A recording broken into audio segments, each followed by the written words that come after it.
Nang humagupit ang bagyong Yolanda sa ating bansa, hindi inaasahan na marami na lubhang makakapaminsala ang storm surge na dala ng naturang bagyo.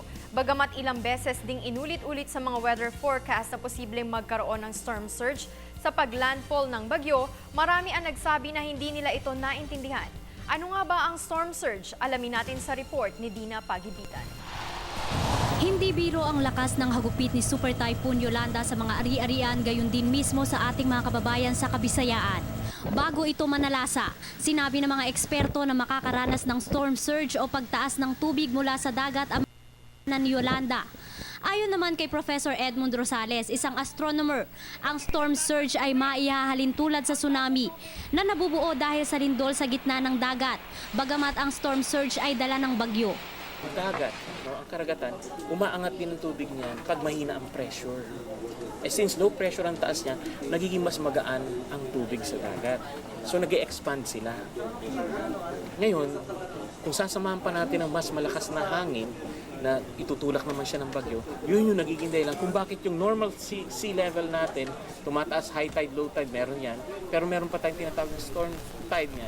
Ngayon, kaya niyang itulak, tumataas, mas magaan ang tubig sa dagat at sasabayan pa ng malakas na hangin at kaya niya nang umangat yan kahit na 7 metro hanggang 10 metro. Dahil isa itong super typhoon, nagbabala ng hanggang sa signal number 4 ang pag-asa sa maraming parte ng Visayas. Ang gale warning ay ibinibigay upang bigyan ng kaukulang panahon para maghanda ang mga taong dadaanan ng bagyo. Sa signal number 1, may 1.5 araw pa para maghanda. May 1 araw naman para maghanda ang mga residente sa signal number 2.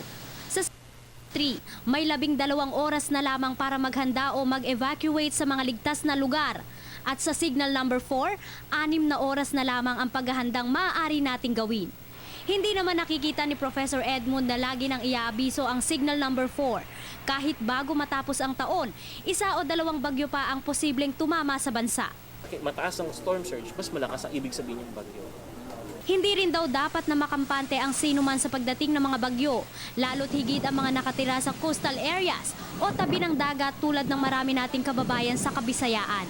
Kasi dapat, pagka sinabi natin may storm surge, dapat at least siguro mga pinakamababa na siguro, pinakamalapit na sa baybaying dagat, mga 8 kilometro.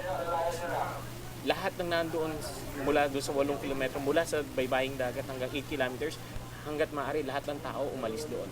Ayon pa kay Professor Edmund, ganon na lamang kalakas si Yolanda dahil binubuo ang Visayas ng mga isla o katubigan at kaunting kabundukan lamang na hindi sapat para pahinain ang lakas ni Yolanda.